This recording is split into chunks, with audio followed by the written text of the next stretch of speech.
made it safely. I think winter is here now.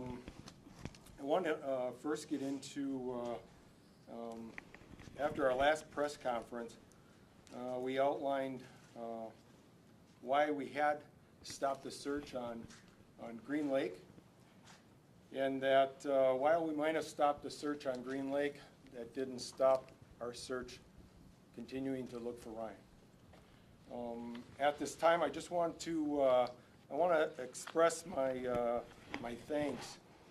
Yes, I'm up here by myself. The other ones had a lot going on, but I want to express my thanks to the Wisconsin Department of Criminal Investigations, the FBI, MOCIC, Homeland Security, the Brown County Sheriff's Office, and especially Bruce's Legacy and Charlie DeGroot, who is our dive expert that came in.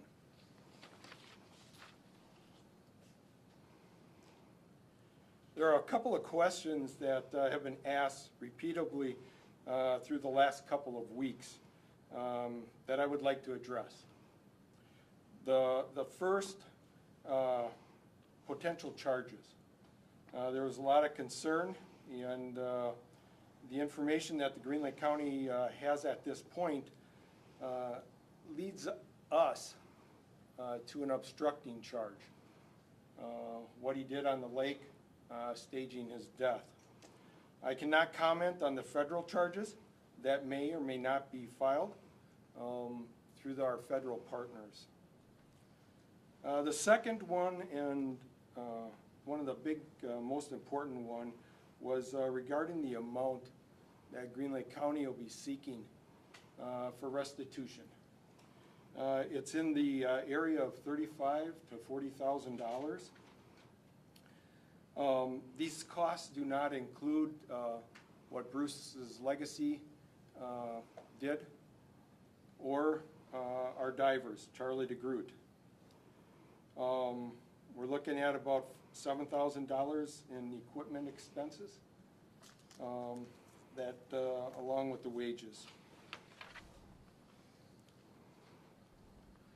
The day of our last press conference, November 8th, we attempted with a number of data points that we were left on his computer. And what I'm saying is that day we hit the numbers that were given to us in trying to make contact with Ryan. Things like phone numbers, email address. We just did a blitz. And that day, the Brown County Sheriff's Office assisted us because of the circumstances that we had. And we were trying to get in contact with Ryan. Through that weekend, we continued to try our communications with a female that spoke Russian. And on November 11th,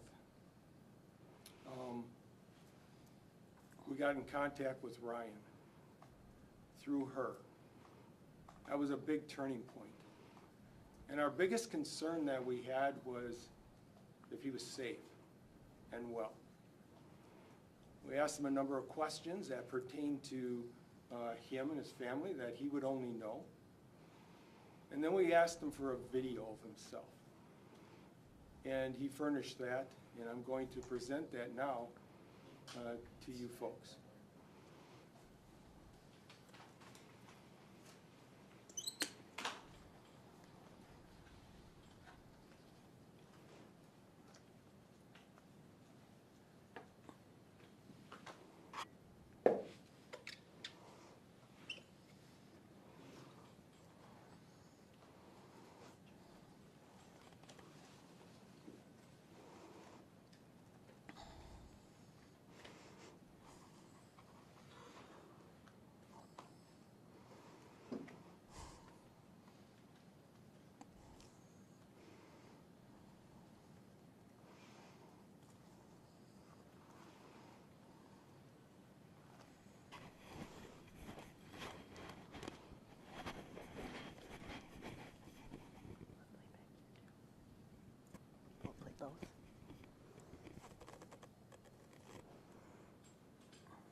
Sorry for the delay. Must be due to the snowstorm.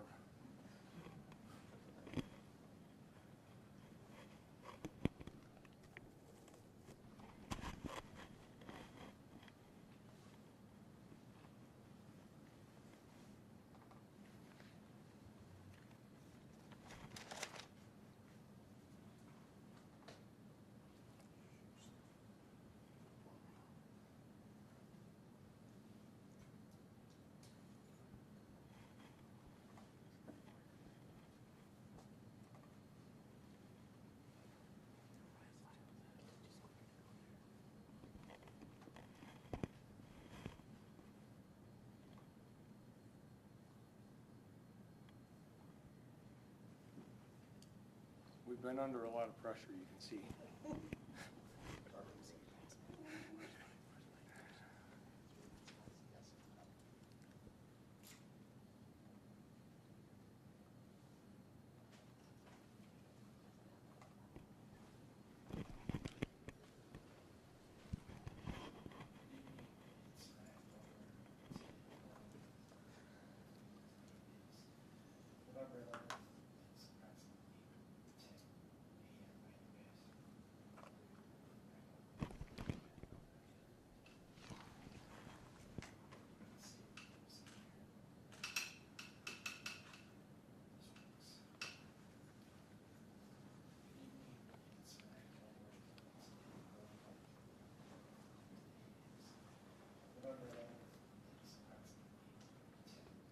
Can get out of the way? Thanks.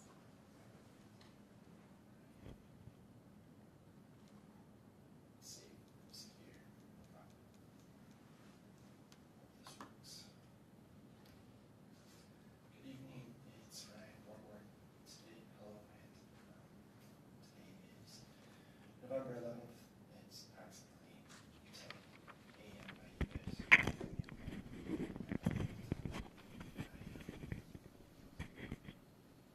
Safe, secure. This Okay. Well, that's the great news. Great news, we know that he's alive. And, well, the bad news is we do not know where Ryan exactly is. And he has not yet decided to return home. We have had nearly a daily communications with Ryan. My chief deputy, Chief Deputy Vandekolk, is our main person that communicates with him and has grown to have a pretty good relationship that he continues.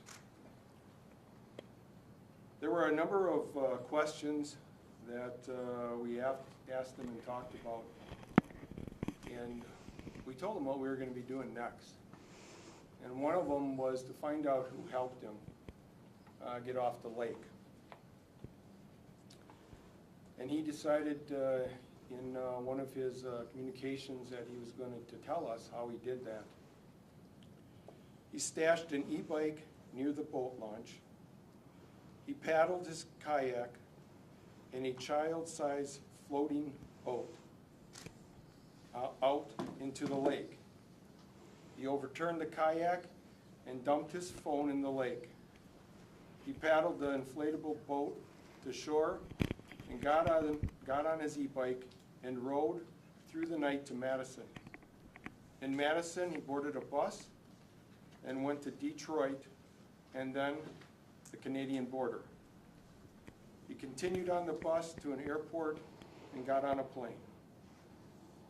We are continuing to verify this information, trying to put the dots together. But we feel that this was Ryan's way that he could tell the entire country how he did it. In our communications, we are expressing the importance of his decision to return home, clean up the mess that he has created. Our primary The judicial concern has been that he safely gets back to U.S. soil. He needs to return home to his children. If he chooses not to return, it's on his own free will. And I think the message is very clear. We have been continuing to contact the family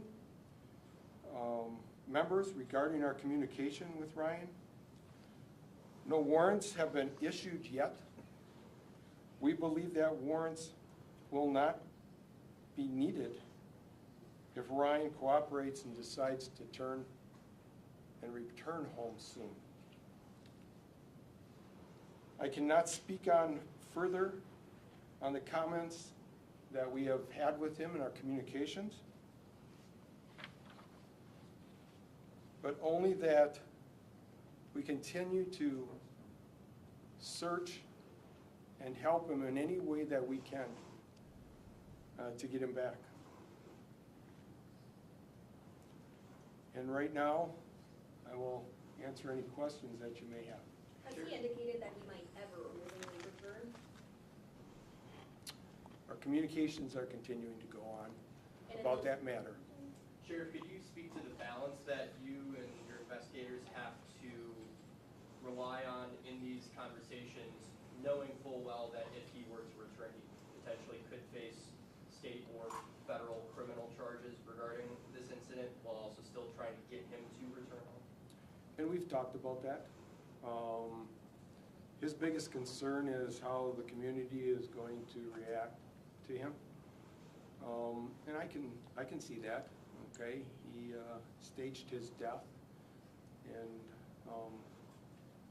unfortunately, one of the things that he did say was he didn't expect us to go more than 2 weeks in searching for him. Well, I hate to tell you, he picked the wrong sheriff in the wrong department. And one of the reasons why he picked Green Lake was because it was the deepest lake in Wisconsin. He did the research, he did, and he thought his plan was gonna pan out, but it didn't go the way he had planned. And so now we're trying to give him a different plan is to come back home. Is it still believed that he could be in Uzbekistan? I know you said the woman spoke Russian. Correct, we do not know exactly where he's at. We know that it's someplace in Eastern Europe. Well, can you tell us about the woman that he's with? Do you know anything about her? At this time, I won't comment on that. Have you talked to his family at all? I know you've communicated with him, but has he communicated with his wife or his children? Yes, we have communicated with his entire family, not the children, because we feel that the mother is there with them, and it's important that they get the information from her. Right, but I'm saying, has he talked to his wife and children? He has not. No, he is not.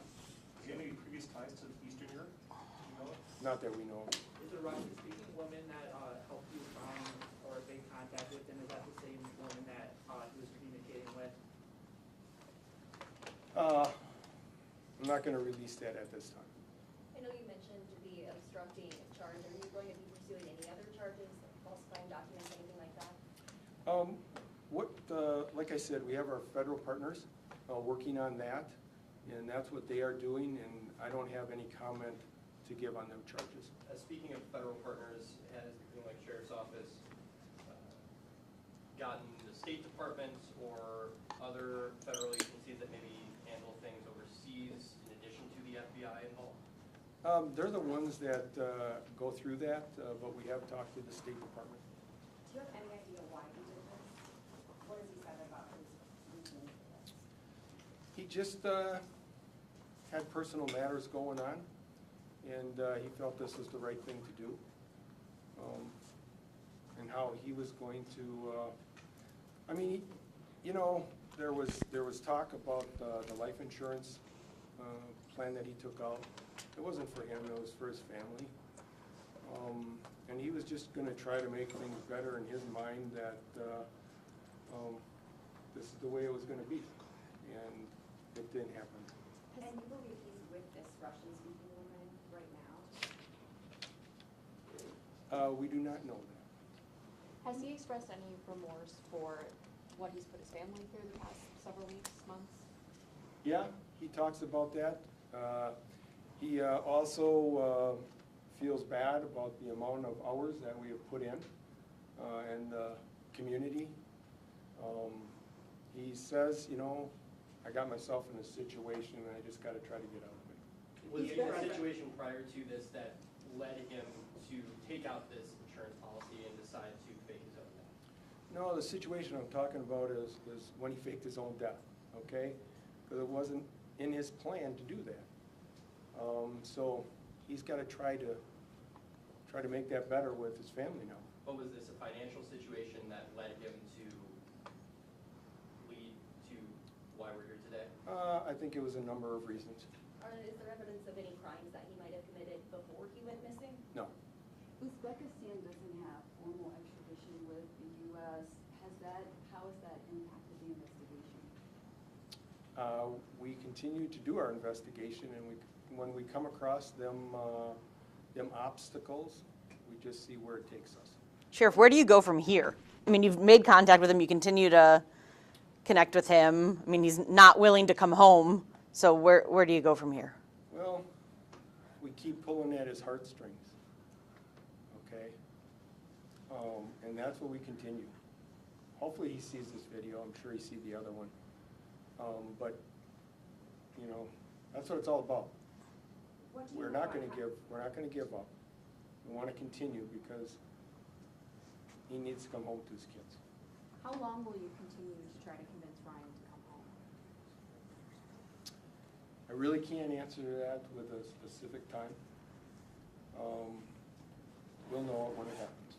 Sheriff, what might have been troubling him to cause him to take this extreme of a measure? Not really sure. What do you know about how he connected with this woman? Do you know, obviously on the internet, but through what method and how did they meet? Do you know anything about that?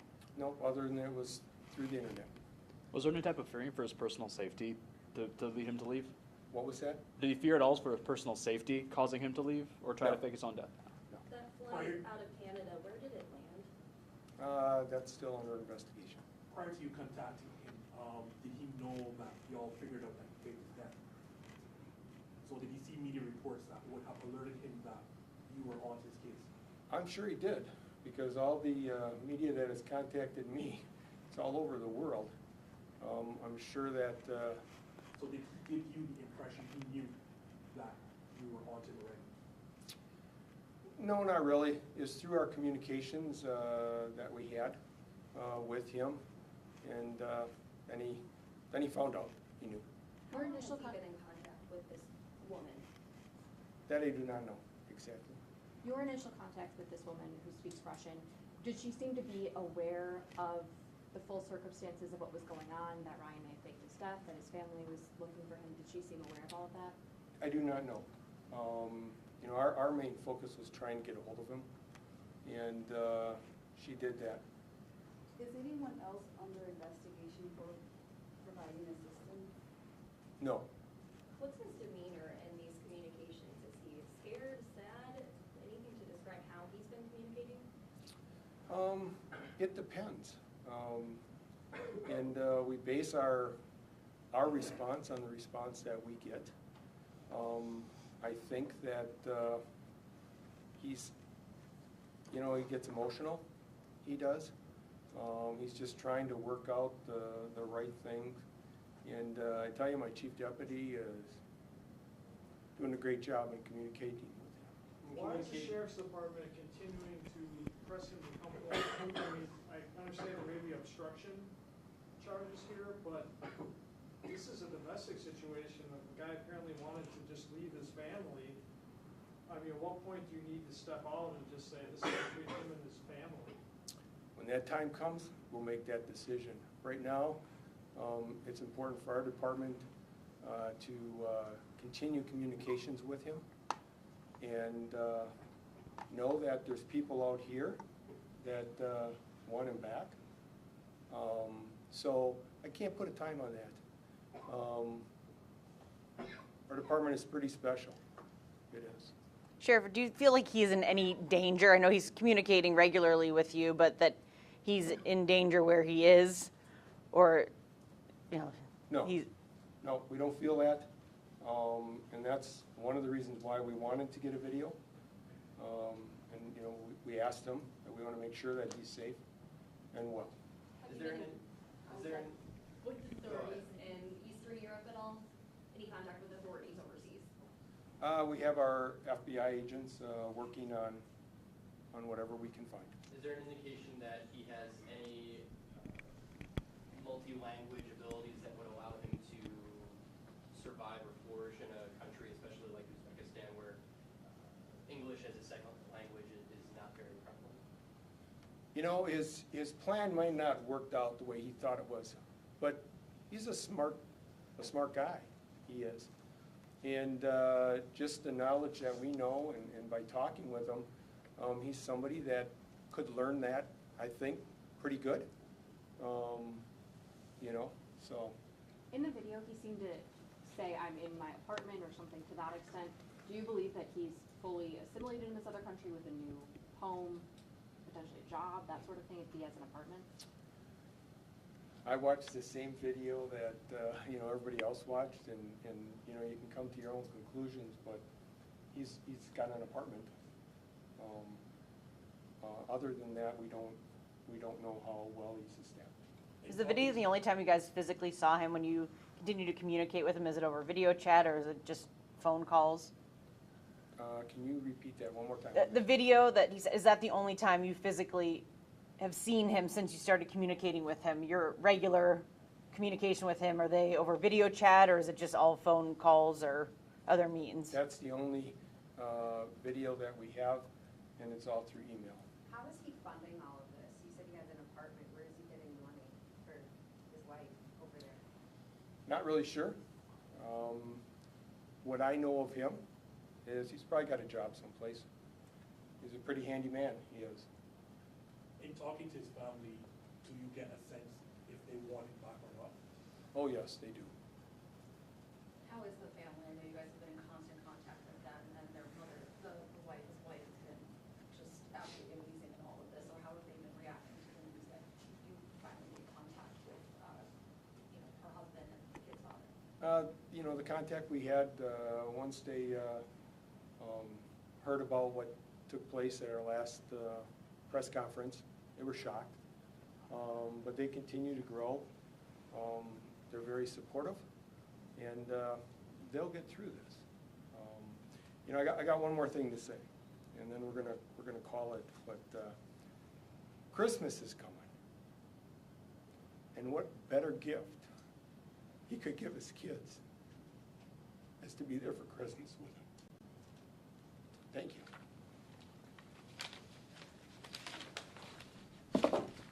Oops.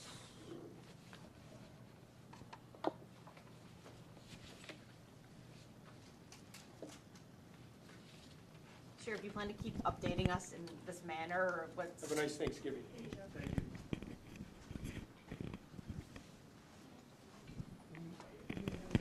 I think they're. Replay that or send it to us? Yeah.